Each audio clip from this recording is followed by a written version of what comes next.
Mzigo unaitwa Broken Engagement, mimi ni Mustafa Mtupa na hii ni Digital Recap. Sawa kusubscribe, comment, kushare na kulike kadri wezavyo. So ngoma inaanza, kuna huyo dada hapo anaitwa Lili. Yeye alikuwa akifanya kazi kwenye kampuni ya masuala ya ujenzi. Sasa kuna msikaji ambaye alikuwa akimsarandia sana na anakipenda kulikweli. Lakini huyo jamaa shida yake kubwa ilikuwa ni ushamba, anavyoongea, anavyovaa, yani mtu fulani hivyo bushi, ingawa alikuwa na pesa sana. So siku hiyo hapo alikuwa ameletewa maua. Sekretari yake anambia, maua umeletewa hapo. Anambia nani kaleta maua? Anambia kuna mtu tu amekuja hapo ameleta. Alafu akaletewa na kile kinoti pale, akakisoma akasema upuuzi sana. Sasa baada ya muda tunaona kesho yake jamaa amekuja hapo, anambia Mr. Jerry umefuata nini tena hapa? Anambia unaweza kuniruhusu at least nikae chini. Okay, kaa chini. Anambia unajua nilikuwa ninatembea hapo karibu nikasema nije nikusalimie. Sasa msikaji kwa sababu alikuwa akimpenda sana dada, akaamua hadi kuipa kazi kampuni yake ya kufanya ujenzi wa restaurant yake ili tu awe karibu na huyo manzi. Sasa manzi hakuwa anaonesha nia yoyote ya kumpenda kutokana na ushamba wake. Yani msikaji alikuwa tu fulani hivi wa bushi. Baada ya siku hiyo kupita tunaona amerudi nyumbani hapo. Huyo mdogo wake hapo anaitwa Igo. Anambia sister, kwani huoni mchoro pale kwenye ukuta? Akaambia mchoro gani? Nani kauleta? Akaambia yule jamaa anakupenda. Akaambia yanipende mimi? Haiwezekani hiyo. God forbid.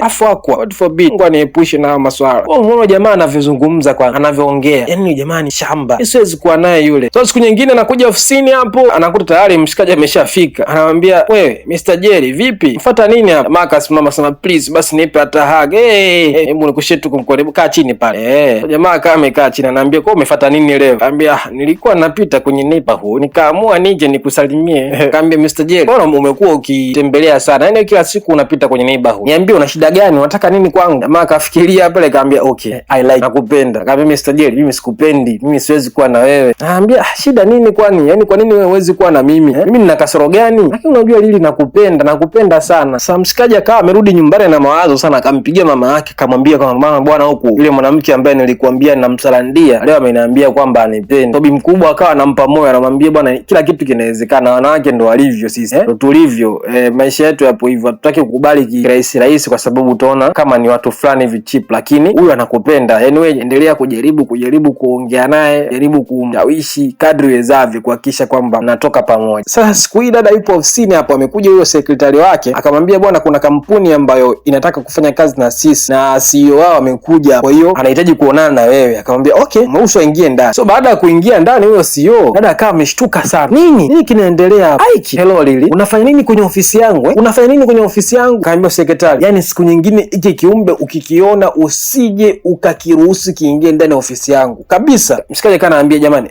naomba nizungumze tu, nakwambia sitaki kukusikia. Sitaki kabisa kukusikia. Unataka nini Aiki? Sasa wawili walishawahi kuwa kwenye mahusiano. Alafu huyo mshikaji akamtendaga dada. Na baada ya kumtenda dada alipitia kipindi kigumu sana kwa sababu alikuwa ni mtu ambaye alimpenda kweli. Kwa hiyo leo jamaa hapo baada ya kuja akawa amemkumbusha yale machungu. Kwa dada hataki hata kumuona. Yaani huyo Lili hataki hata kumuona huyo mshikaji. Anaambia, lakini nimekuja hapa sio kwa sababu ya masuala ya mapenzi, nimekuja kuzungumza biashara. Anaambia, kama unataka biashara sijui ya kutengenezewa sijui jengo lako sijui kampuni yako, nenda kwenye makampuni mengine ya ujenzi yakakutengenezea, lakini sio kwenye kampuni yangu. Mimi sitaki kabisa kukuona hapa. Anaambia, unajua lakini ni kwamba tumeweka kiasi kubwa sana cha pesa. Yaani huwezi kukataa idili kwa sababu ya vitu vya ajabu. Hali mambo alishapitaga. Akaambia okay, hebu kaa chini. Akaambia kama vipi basi tuzungumze baada ya kupata lunch. Yaani tutoke lunch alafu tuzungumze. So baadaye wakachukuana, baada ya lunch hapo wakazungumza, wakapeana pale masuala ya biashara, na mwisho wa siku huyo dada akamwambia Aiki kwamba sekretari wake atampigia simu na wataendelea kuwasiliana juu ya hiyo project ambayo amewapa. So jamaa akamuuliza, ni kiasi gani ambacho unahitaji nikulipe ili jambo lisishikiliwe na sekretari wako? Yani wewe ndio uwe mstari wa mbele, usimtume sekretari kwa sababu muda mwingi nataka kuona wewe ukiwa unafanyia hii kazi. Sasa kabla dada hajajibu, mara ghafla Jerry akawa ameingia. Wait, jamani, Lili, Mr. Jerry unafanya nini hapa? Wao unanifuatilia wewe? Akamwambia, nipo hapa, hii ni restaurant yangu. Akamwambia, oh okay, sawa, ilikuwa ni vizuri kukuona. Dada akainuka zake akaondoka. Sasa huyo jamaa Aiki akawa anamfuata. Huyo Jerry akamzuia, unaenda wapi wewe? Unamwona yule Lili? Yule Lili ni mwanamke wangu. Huyo jamaa akawa anasema hivi. Aiki akamwambia, Lili ni mwanamke wako? Akacheka sana. Akamwambia, wewe kwa unavyoonekana hivyo ulivyo, unafikiri unaweza kuwa mwanaume wa Lili? Hebu toka hapa. Sasa baada ya kurudi nyumbani, huyo mdogo wake Igo akawa anamwambia, bwana, leo nimekutana na Aiki, alikuja ofisini kwangu. Amefuata nini yule muone? Yule mshenzi kafuata nini ofisini? Akamwambia alikuja tu kwa sababu ya masuala ya biashara. Na ukamruhusu kuongea naye. Sasa nitafanyaje? Yaani ilibidi tu niongee naye kwa sababu dili lolote lilikuwa ni kubwa. Dada, yaani mbona kama hivi hauko sawa? Au tayari ushaanza kuwa na feeling tena ule mpuuzi? Hilo jambo siwezi kuruhusu. Yule mwanaume usije kumruhusu tena kuingia kwenye maisha yako. Kumbuka unakumbuka alichokufanyia? Akanamwambia pale, akamwambia bwana niache bwana saizi sipo kwenye mudi ya kuongea wala kufanya kitu chochote. Sasa mshikaji huko jeli yupo zake nyumbani, akawa anakumbuka kile kicheko kutoka kwa Aigu baada ya kumwambia kuwa Lili mwanamke wake. Akawa anakumbuka jamaa alimcheka sana, alafu akawa anaambia hebu jiangalie ulivyo hivi, unafikiri unaweza kuwa mwanaume wa Lili wewe? Ile jambo likawa limemsikitisha sana, anajiuliza mimi kwani nina shida gani Yaani mimi nina shida gani? Mbona mimi navaa tu vizuri, mwenyewe najiona navaa vizuri napendeza. Kesho yake ndio yupo ofisini, anaingia hapo Aiki, anaambia nilishakwambia kwamba mimi sitaki kuzungumza na sekretari wako, nataka kuzungumza na wewe direct kuhusiana na hii project. Akaambia kama ni hivi basi bora uondoke, yani sitaki kabisa kudili na wewe. Akaambia fair enough, wewe unafikiri unaweza ukaondoka kwenye hii project ya mamilioni ya pesa tu kwa sababu ya vitu vya kitoto, vitu vya kipozi? Akaambia unajua, lakini miaka 5 iliyopita mimi na wewe tulikuwa bado watoto, tulifanya makosa ya kitoto kipindi kile, vitu hivi hatutakiwi kuwa navyo moyoni. Akaambia yani wewe hakuna namna ambayo unaweza kuongea ukanishawishi, ulisubiri mpaka siku ya anniversary yetu ya kwanza ili uachane na mimi kweli, alafu unakuja unasema ni utoto. Ulinidate nikiwa na miaka 20, leo hii miaka 5 imepita, kwa mimi siwezi kukusamea wewe, siwezi kabisa kuzungumza na wewe. Akaambia mimi sikutaka kuachana na wewe kwa sababu nilipenda, wazazi wangu ndio ambao walisababisha hayo, waliniambia kwamba nahitajika kuachana na wewe na kuondoka nchini kwa sababu waliona unanivuta, yani unanizuia nisifikie ndoto zangu. Sikuwa mimi ambaye nimependa kufanya hivyo, lakini mwanaume ambaye unamuona hapa mbele kwa sasa amebadilika sana, nimekuwa mtu ambaye ninajitegemea, sio tena kusikiliza kuhusiana na wazazi wangu. Akaambia kama ikiwezekana nipe nafasi, niruhusu nirekebishe pale ambapo nilikosea. Akaambia turekebishaje? Akaambia nipe chance uone. Sasa baada pale tunaona kweli wapo kwenye gari huku, mshikaji anamuulisha dada nyumbani, wanaibu yani hatujui kama wameshakubaliana au vipi. Baada ya kufika kwenye kituo ambacho dada alikuwa anashuka, chezea simu pale, wakaangaliana mara wakakisi, yani rasmi kwamba amerudi tena. Sasa wakati anakisi mdogo wake Igu alikuwa ndo anarudi na yeye, kwa akawashuhudia pale. Sasa dadangu amekumbwa na nini huyo? Baada ya kuingia ndani kaambia dada, siwezi kuelewa, niambie, yani yule ambaye amekuacha wewe miaka 5 iliyopita umekuja umemkubalia, jamani dada umekumbwa na nini? Wewe uone kama jamaa wewe sio mtu mzuri, atakuja akuache tena tu. Mbona dadangu unakuwa kama uoni? Dada mtu akawa hajajibu chochote, amenyamaza. Sasa siku hii tena tunamwona Jerry amekuja hapa, anamuomba dada penzi, yani anamuomba dada kuwa naye kwenye mahusiano, anamwambia naomba. Anambia Mr. Jerry, yani sijui nikwambiaje, nishakwambia sikupendi Mr. Jerry, unapoteza tu muda. Lakini niambie sasa, kwa nini unipendi Kwa nini unipendi? Nimekuwa nikikupambania kwa miaka 3 sasa nikitamani kuwa kwenye mahusiano na wewe, lakini huwezi kunipa nafasi. Kwa nini? Shida yangu kubwa nini? Akamwambia Mr. Jerry, naomba uondoke kwa sababu unahitaji kufanya kazi. So tunaona huko tena upenzi na Aiki limezidi kunoga. Siku hiyo wameingizana ndani hapo, mapenzi kama yote, kitu kikapigwa sana. Baada ya muda dada amechoka na ameamka asubuhi pale anajinyosha na nini. Sasa ilikuwa ni kwa nyumba ambayo dada alikuwa anaishi na mdogo wake. Sasa baada ya kutoka nje wa mshikaji naona kuna pisi hapo inaosha vyombo, akiangalia chini mpaka juu, shape namba 8 hivi. Akaambia hey vipi? Lakini mbona kama anakufahamu wewe? Wewe si mdogo wake wewe nani? Lili umekuwa, hebu angalia umekuwa kitu fulani hivi kizuri. Akaambia ndio. Kwa hiyo nikusaidie nini? Akaambia hebu sitaki kuzungumza na wewe. Yaani ulimwacha dada yangu ilikuwa kidogo mpaka ajiue. Leo unakuja alafu unataka kumdate tena ili umwache tena. Mimi na yeye hatuwezi tukaongea lugha moja. Sasa baada ya Jerry ya kuona aelewi, yani kila siku anakataliwa, siku hii amekuja huku nyumbani kwa Lili. So amegonga pale, akapokelewa na mdogo wake Igu. Akaambia jina langu naitwa Jerry.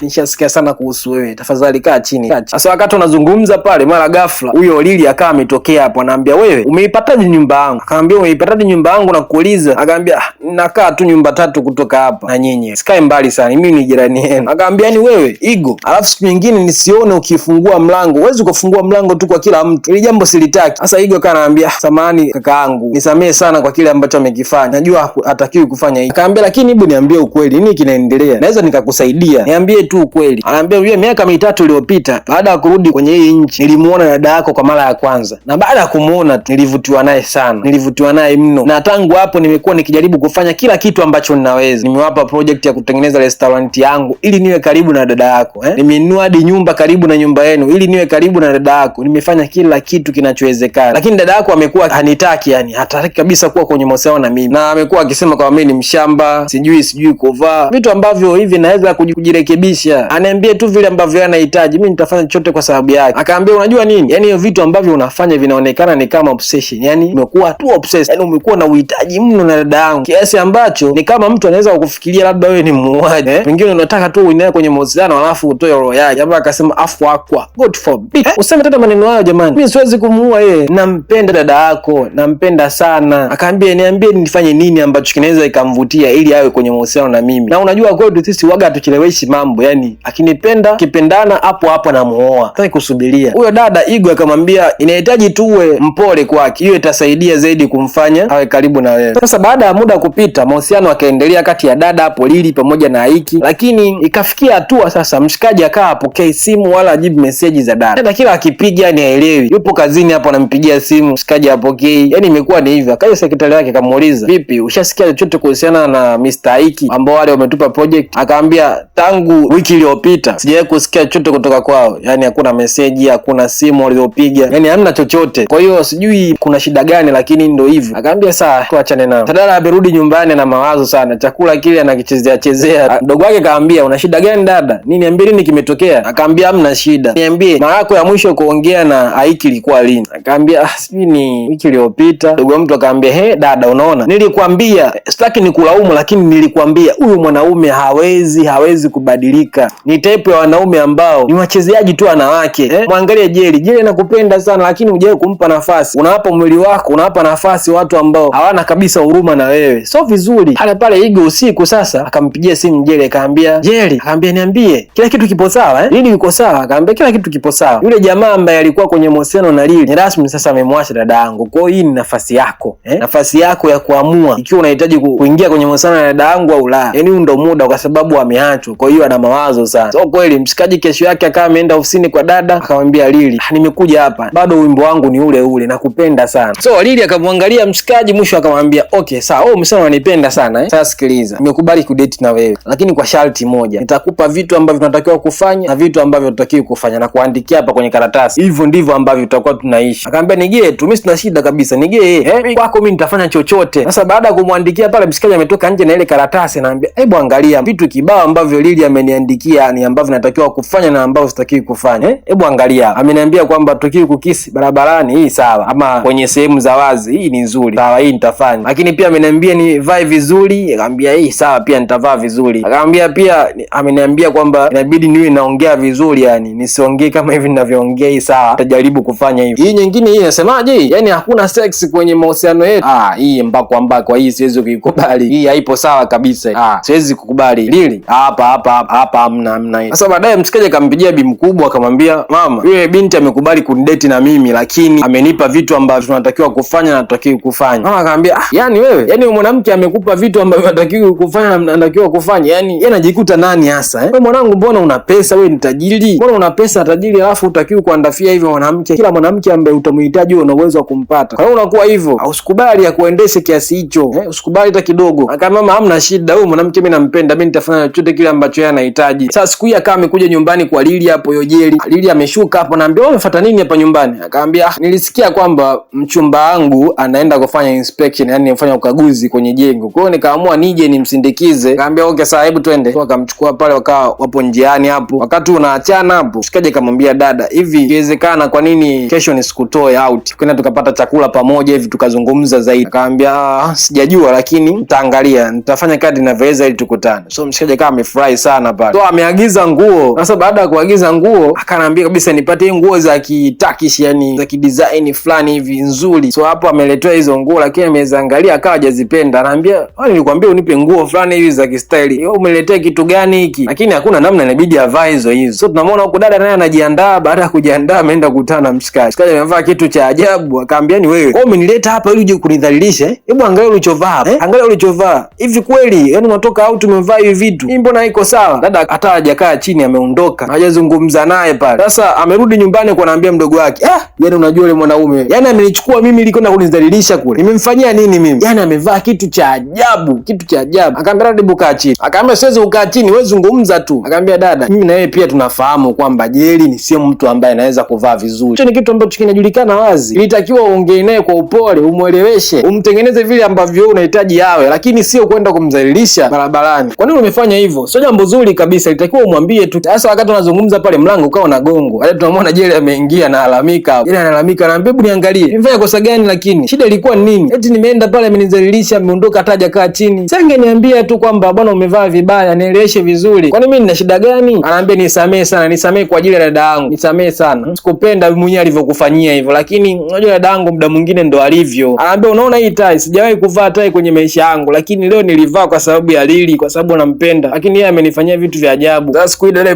ofisini hapo anapokea kiboksi cha zawadi, lakini kina ujumbe. Mshikaji akawa amemwambia kwamba anaomba msamehe sana kwa kumdhalilisha siku ile kwenye restaurant kwa sababu alikuwa hajavaa vizuri kama ambavyo alihitaji. So dada baada ya kupokea ule ujumbe akawa ametabasamu kidogo, alafu akampigia simu Jele akamwambia mimi ndio ambaye natakiwa niseme samahani kwa nilichokufanyia, sio wewe. Ikiwezekana basi naweza kukutoa out siku hii ya leo. Akaambia okay sawa, hamna shida. So akatoa out pale, akawa anazungumza, akawa anacheka sana. Dada alikunywa pombe sana siku hiyo. Baada ya kunywa pombe akamrudisha nyumbani. Baada ya kurudi nyumbani unafunguliwa mlango na Igo anaingia. Dada ajiwezi. Mshikaji akaambia wapi? Ni chumbani kwake. Igo akaambia nifuate. So akamfuata pale, amefika kwenye ngazi, mshikaji akambeba dada huyo, wameingia ndani. Baada ya kuingia ndani jamaa anataka aondoke. Dada akawa anamvuta, anamwambia kweli unanipenda mimi? Kweli unanipenda mimi? Mshikaji akaambia hizo pombe tu, hebu acha niondoke. Shafika salama, acha niondoke. Dada akamvuta bwana, akamvuta akamlazimisha sana. Jamaa akaona hakuna namna, kama umenilazimisha sana basi acha kipigwe. So kikapigwa sana. Asubuhi dada anaamka hivi anajinyosha nyosha, kuangalia kilicho mbele yake ni Jeli. Jamani, wewe umefuata nini hapa? Imekuwaje upo hapa?